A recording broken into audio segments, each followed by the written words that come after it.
ಪಿರಿಯಾಪಟ್ಟಣದಲ್ಲಿ ಪಕ್ಷದ ಅಭ್ಯರ್ಥಿ ಕೆ ವೆಂಕಟೇಶ್ ಅವರ ಪರ ಚುನಾವಣಾ ಪ್ರಚಾರ ಭಾಷಣ ಮಾಡಿದ ಮುಖ್ಯಮಂತ್ರಿ ಸಿದ್ದರಾಮಯ್ಯ ಮುಂದಿನ ದಿನಗಳಲ್ಲಿ ಬಜೆಟ್ ಮಂಡನೆ ಮಾಡಿದ ನಂತರ ಮತ್ತಷ್ಟು ಬಡವರ ಪರವಾದ ಯೋಜನೆಗಳನ್ನು ಪ್ರಕಟಿಸಲಾಗುವುದು ಎಂದು ಹೇಳಿದರು.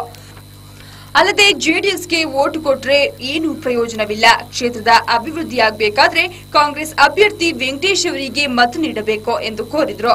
ಜೊತೆಗೆ ವೆಂಕಟೇಶ್ ಅವರು ತಮಗೆ ಬಹಳ ಆತ್ಮೀಯರಾಗಿದ್ದು ಕ್ಷೇತ್ರದ ಅಭಿವೃದ್ಧಿಯ ದೃಷ್ಟಿಯಿಂದ ಅವರಿಗೆ ಎಲ್ಲ ರೀತಿಯ ಸಹಾಯ ಮಾಡುತ್ತೇನೆಂದು ಭರವಸೆ ನೀಡಿದರು. ಬಿಜೆಪಿ ಅಧ್ಯಕ್ಷರು ಈಗಾಗಲೇ ನಮ್ಮೊಂದಿಗೆ ಸೇರಿಕೊಂಡಿದ್ದಾರೆ.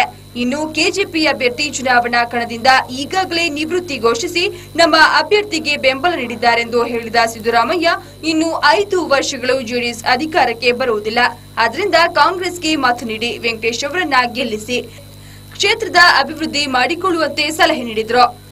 ಇದು ಕಾಂಗ್ರೆಸ್ ಪಕ್ಷದಿಂದ ಮಾತ್ರ ಸಾಧ್ಯ.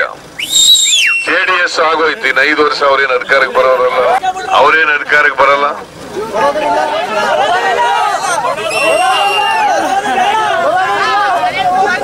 ಬಿಜೆಪಿ ಗೆಲ್ಲಲ್ಲ. ಇಲ್ಲಿ ಆ ಬಿಜೆಪಿ ಅಧ್ಯಕ್ಷರಾಗಿದೆ ಅಂತ ಅಪ್ಪಾಜಿ ಗೌಡ್ರೆ ನಮ್ ಜೊತೆ ಬಂದು ಸೇರ್ಕೊಂಡ್ಬಿಟ್ಟವನೆ. ಕೆಜೆಪಿ ಅಭ್ಯರ್ಥಿ ಬಸವರಾಜ್ ಕೂಡ ರಿಟೈರ್ ಆಗಿ ಅವರು ನಮ್ಮ ಅಭ್ಯರ್ಥಿಗೆ ಸಪೋರ್ಟ್ ಮಾಡ್ತಾ ಇದ್ದಾರೆ, ಬೆಂಬಲ ಕೊಡ್ತಾ ಇದ್ದಾರೆ. ನೀವೆಲ್ಲರೂ ಕೂಡ ಜೆಡಿಎಸ್ ವೋಟ್ ಕೊಡೋದ್ರಿಂದ ಏನು ಪ್ರಯೋಜನ ಆಗಲ್ಲ, ನಿಮ್ಮ ಕ್ಷೇತ್ರಕ್ಕೆ ಏನು ಅನುಕೂಲ ಆಗೋದಿಲ್ಲ.